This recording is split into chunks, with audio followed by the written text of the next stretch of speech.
Dalvio Cló é presidente da CZM, Indústria Brasileira de Equipamentos para Fundações, que está no mercado desde a década de 70, e, hoje, possui também uma forte atuação no mercado internacional, com equipes e estruturas nos Estados Unidos e na Europa. Nesse episódio do Fundcast, gravado durante o Cobranseg 2024, Dalvio conta mais sobre a história da CZM, que foi fundada por seu pai e hoje já tem a terceira geração da família atuando, passando pela internacionalização dos negócios, além de refletir sobre métodos de execução de fundações e diferenças entre os mercados brasileiro, norte-americano e europeu. Seja bem-vindo a mais um episódio do Fundcast.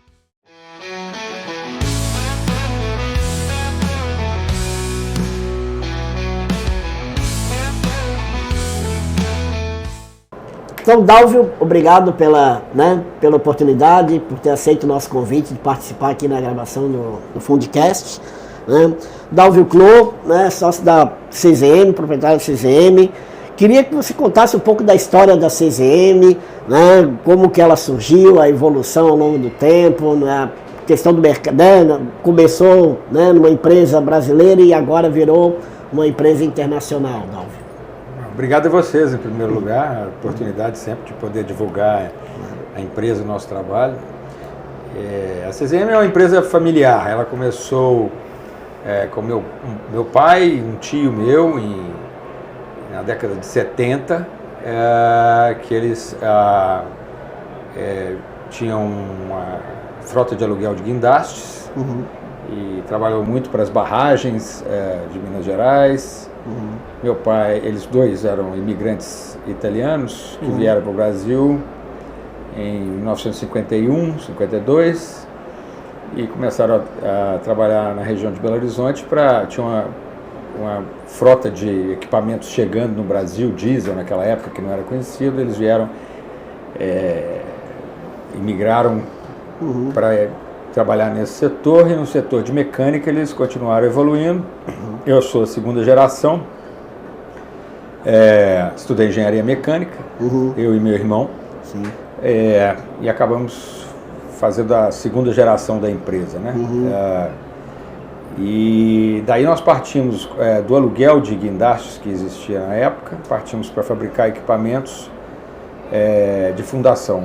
A grande parte dos clientes eram clientes de fundação que alugavam os guindastes para as obras de fundação, principalmente empresas italianas que vinham trazendo para o Brasil estaca escavada de grande diâmetro, etc. Eu trabalhei numa empresa alemã, uma indústria alemã de equipamentos, por um tempo, e vi a oportunidade de entrar na empresa do meu pai e fabricar equipamentos no Brasil. Havia demanda de brasileiros que alugavam também guindastes, empresas brasileiras de geotecnia, pedindo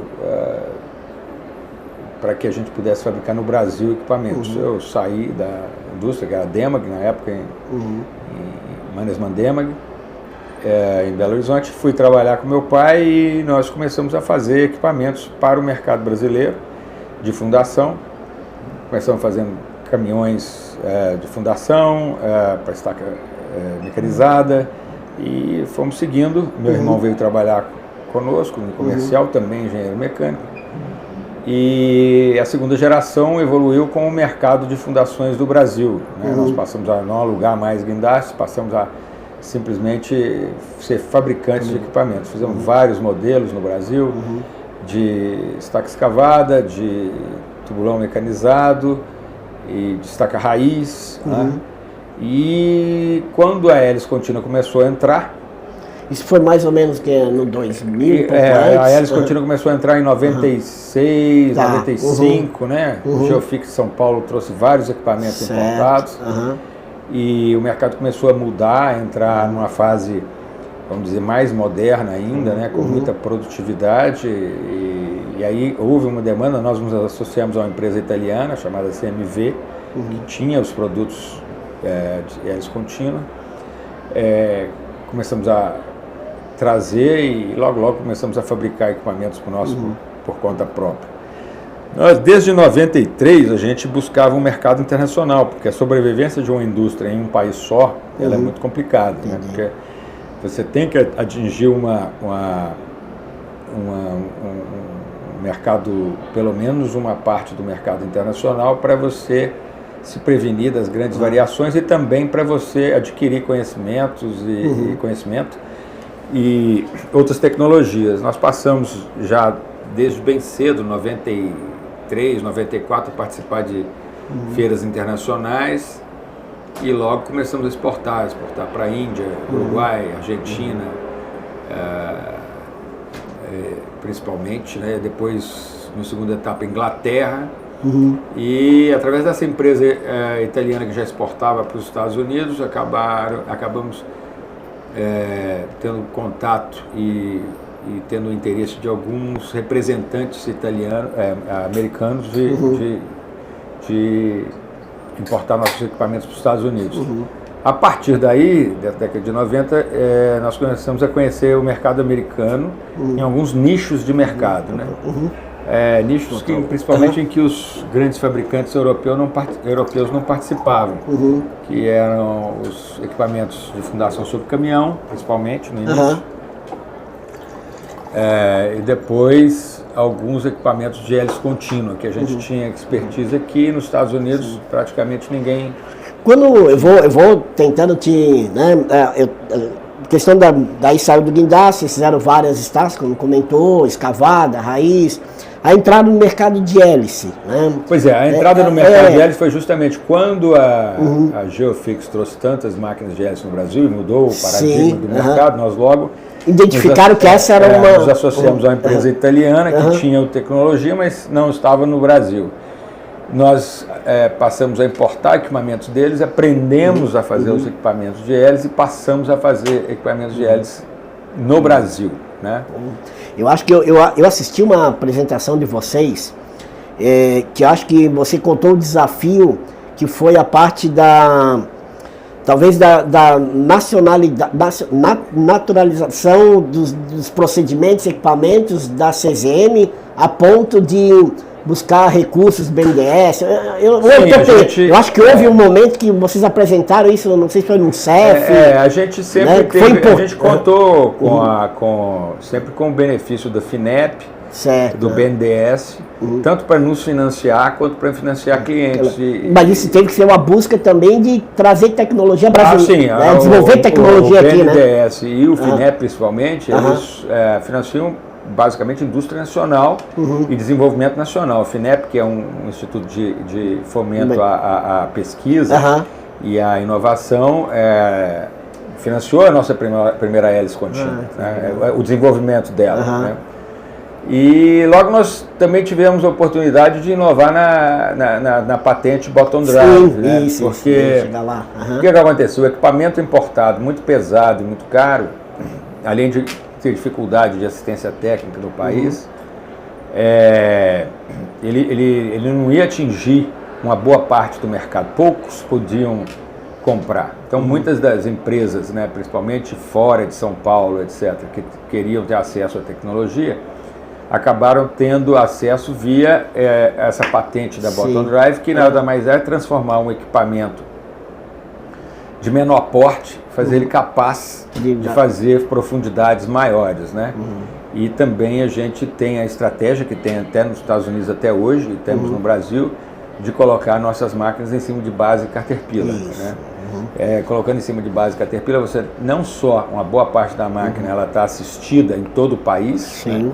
Pela rede Caterpillar, pela qualidade Caterpillar, pela tecnologia Caterpillar e a sua evolução constante.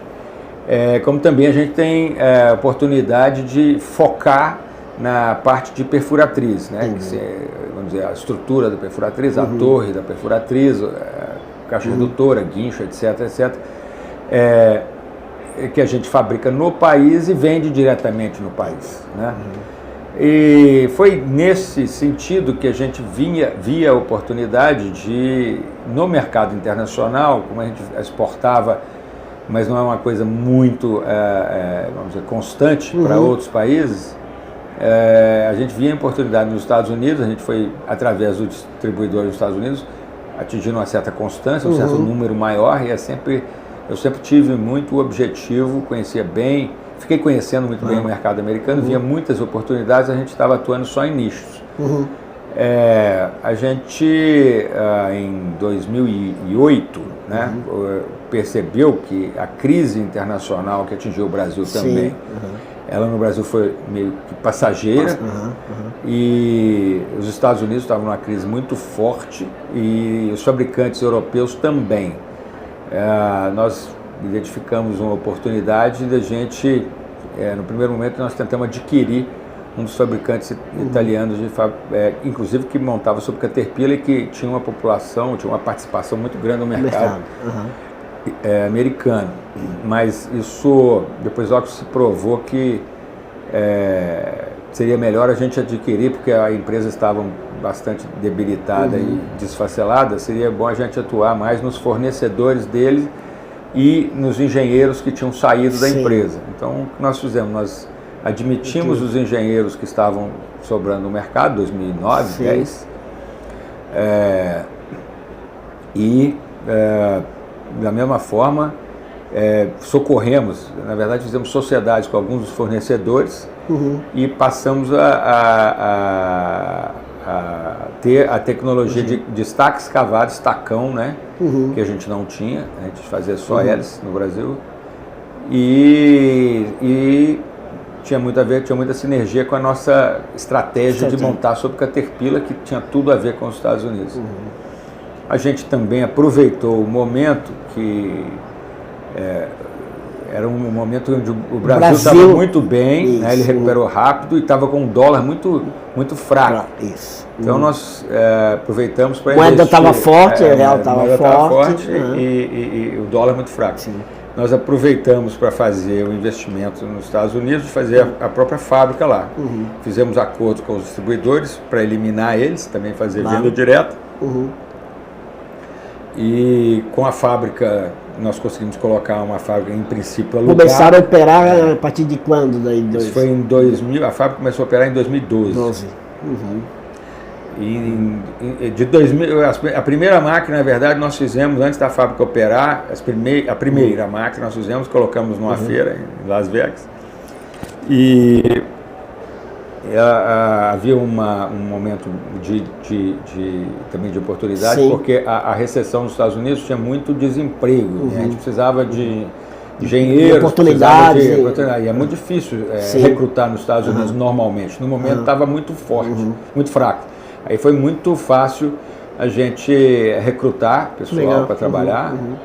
E logo nós tivemos um sucesso logo nessa primeira feira de uma encomenda de 4 equipamentos, que acabou virando 14 equipamentos. E aí a partir daí a coisa foi embora, né? Meu filho mudou para lá, o meu mais velho, que é engenheiro mecânico também, que aí já é a terceira geração. Começou a trabalhar na fábrica, a montar a fábrica. Nós tivemos realmente uma felicidade enorme com o pessoal que nós pudemos lá, porque em Savannah, que é onde nós estávamos, começamos, a fábrica da JCB tinha dispensado uma quantidade grande de profissionais muito bem treinados, e nós admitimos e começamos a produzir e atender o cliente diretamente, sem distribuidor,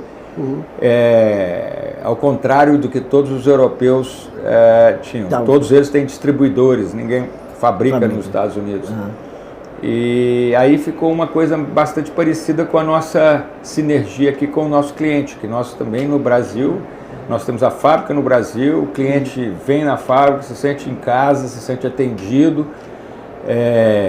sempre tem um input do cliente, tudo que a gente pode fazer melhor, diretamente, sem passar por distribuidor. Eu vejo que eles comunicam diretamente com vocês, né? Isso é uma coisa que todo mundo fala. De vendas, de assistência técnica e de projeto também. E, enfim, a fórmula brasileira, o nosso jeito brasileiro, implantamos nos Estados Unidos e com muito pragmatismo, né? E com muita humildade também, né? Que nós brasileiros somos...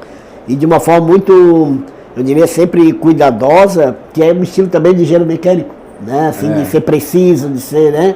Em todos os processos. E a gente também aprendeu muito, né, na Itália, com as aquisições de pessoal e de fornecedores que nós fizemos. E vamos dizer que a nossa cultura, né, ela se bateu muito bem, conseguimos levar gente muito boa daqui para os Estados Unidos também. Muito legal. Meu outro filho, Marcelo, também logo teve que migrar também para os Estados Unidos para trabalhar na fábrica, na área financeira. E meu irmão, Marcos, mudou para lá para fazer o comercial, né? Quer dizer, houve realmente um deslocamento de toda a cultura da empresa. O Marcos passou a fazer o comercial nos Estados Unidos, montar uma equipe comercial, que não é fácil lá. Sim. Você tem que atrair pessoas de muita capacidade e... Sim. Hoje a empresa, né, a indústria montada nos Estados Unidos, ela que fornece os equipamentos para o mundo inteiro. É mais fácil Na verdade, a exportação, como é que funciona isso? Pelo Brasil, o meu entendimento é que vocês mudaram para os Estados Unidos, claro que havia a expectativa do mercado norte-americano, mas havia pelo menos um entendimento meu, que havia uma conversa mais direta com o mercado internacional também. Não, na verdade não. Uma das facetas é o seguinte, geralmente o produtor mundial, vamos chamar Sormec, Bauer, ele produz uma máquina que tem que atender todos os mercados, né? A nossa estratégia no Brasil nunca foi essa, sempre foi uma estratégia de atender o mercado brasileiro. Eventualmente ele tem atributos que bastam para outros países, seja da América Latina, seja no caso nós fora da América Latina basicamente exportamos para Inglaterra, Nigéria e Índia. O resto sempre foi na América Latina. Não, Malásia também. Mas assim, são eventos spot, não são eventos muito...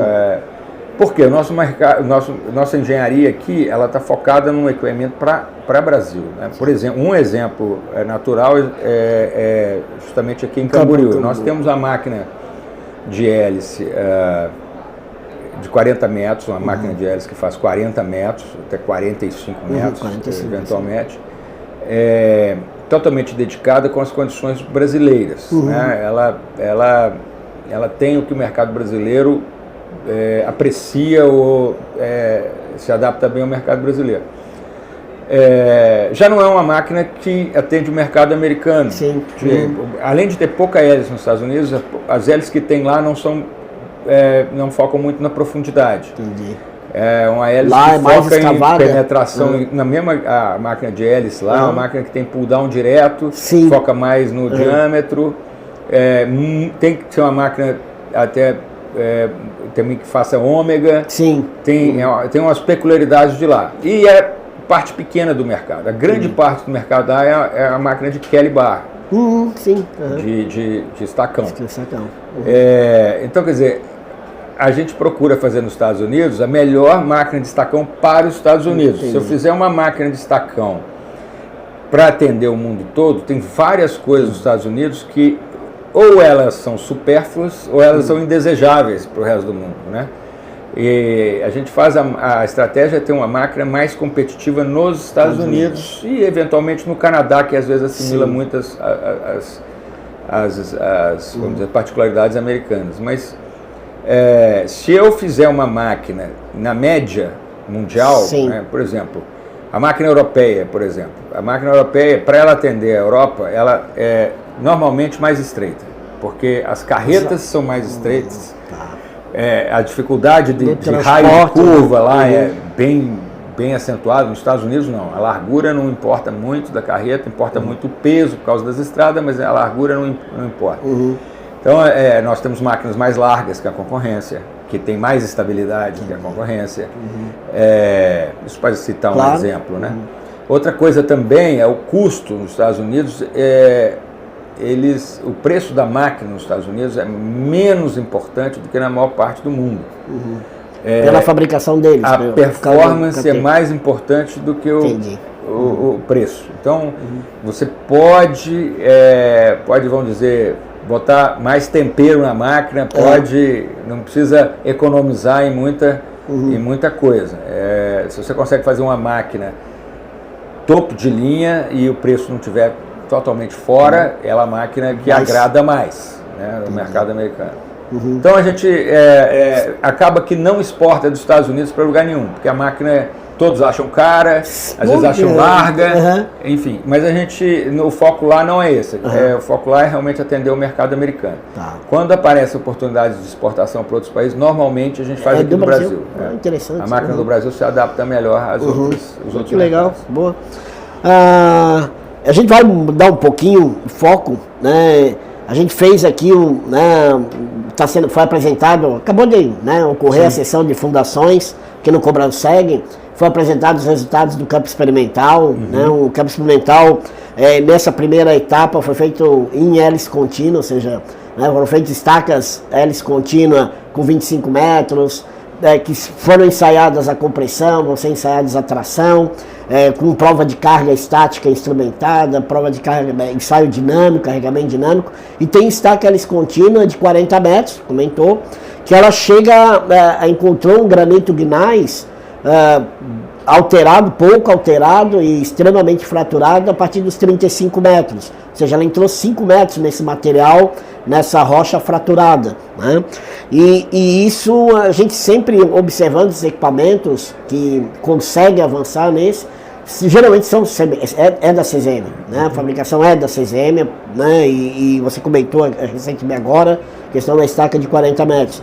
Então, esse campo experimental, o objetivo é a gente ensaiar o comportamento da estaca, a gente conseguir embutir esse trado da hélice contínua no material mais resistente, a gente conseguir trabalhar com outras questões que norteiam aí, né, o que a gente tem de hoje processo executivo, como que a gente consegue melhorá-lo, né, esse processo executivo para atender uma estaca de melhor desempenho, trazer uma busca de economia à obra, né, no que se refere à questão da fundação. Né? Como que você enxerga isso, Dalvio, essa questão de executar campo experimental, né, testar equipamentos, testar procedimentos, né, nesse caso em hélice contínua, né, que é o carro-chefe de vocês aqui no Brasil, e como que enxerga a gente ter essa oportunidade de ensaiar no campo, onde vai ser feito, por exemplo, nesse caso, um prédio extremamente alto? Eu acho fantástico, né? Não é à toa que está se fazendo um prédio tão alto assim, e todos os vários prédios existentes são a demonstração disso aí. Realmente existe uma engenharia de solos aqui, muito interessante, porque uma das palestras que eu achei muito boa ontem foi do Vinícius da Fungel, sobre estaca secante e como que a gente aprende nessa essa oportunidade que tem de juntar tanta gente da área de fundação. Realmente, a engenharia, por definição, é você engenhar, testar e reengenhar, né? E a experiência que dá a validação daquilo que você projetou, daquilo que... isso aí vai levar a grandes benefícios, com certeza. Esse campo de prova vai ser muito, muito benéfico para o mercado de fundação. É uma iniciativa espetacular. Eu acho que é isso mesmo que se deve, até porque... como ele dizia nessa palestra, cada região tem as suas especificidades, os solos são extremamente variáveis, as cargas são normalmente o tamanho dos terrenos, etc. E se você tem tantas variáveis para lidar, para a melhor solução, a solução mais eficiente, mais econômica, etc., ela necessita de tanta informação básica, importante, para ser assertiva, né?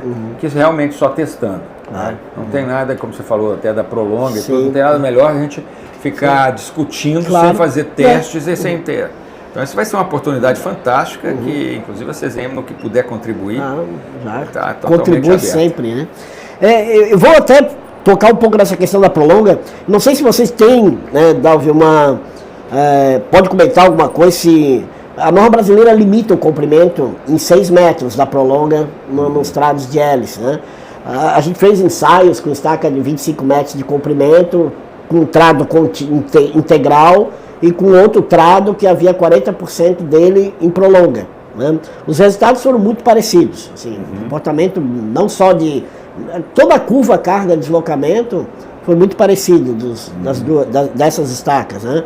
Então a gente está gerando essa discussão também, aqui houve essa discussão na sessão de fundações, né? Por que a norma limita em 6 metros, né? E se há um conceito, se há algo que a gente está tentando entender do processo do avanço do trado, desconfinamento do solo ou não, o que a gente está observando nos resultados, inclusive de provas de carga realizadas também fora do campo experimental, é que o comportamento tem sido bastante bom. Eu acho que a Prolonga ela tem muito pouca influência nos diâmetros menores. Né? Ela age da forma muito parecida com a própria, porque o diâmetro é muito próximo. Né? Você tem um espaço anelar entre a estaca e a Prolonga muito pequeno. Né? Eu, para falar a verdade, sempre esperava que fosse dessa forma mesmo. Isso é bem diferente quando você fala de uma estaca de 1 metro de diâmetro com uma Prolonga que vai dar 40 centímetros de diâmetro. Né? Naturalmente, para sacar vai ficar muito mais difícil, à medida que também se aumenta o diâmetro, o saque vai ficar muito mais difícil. E também as alterações podem ser diferentes, mas eu acredito que a norma ela está simplificando demais a recomendação, né? Isso eu acho, inclusive, por exemplo, a mesma Prolonga para uma estaca de 24 metros, né? Ela, em proporção da estaca, ela tem muito pouca influência do que numa de 30 metros. Né? Tem muito mais influência do que numa de 30 metros. Né? Eu acho que tem que fazer muito mais testes, né? Para poder ensaiar essas outras possibilidades. Mas isso aí está bastante dentro do que eu esperava. Porque uma Prolonga tem muito pouca influência no comportamento de uma estaca de 60 ou 70 de diâmetro. Nesse caso foi até de 60. De 60 de diâmetro. Agora, o que eu disse, não é melhor, um teste vale mais do que 1000 discussões. Né? Sem dúvida. Bom, Davi, para mim, estou satisfeito, obrigado, né, pela tua gentileza de atendermos, né, nos atender. Como o pessoal consegue contactar a CZM, né, como dar um site, um telefone, ou sei lá, como que o pessoal...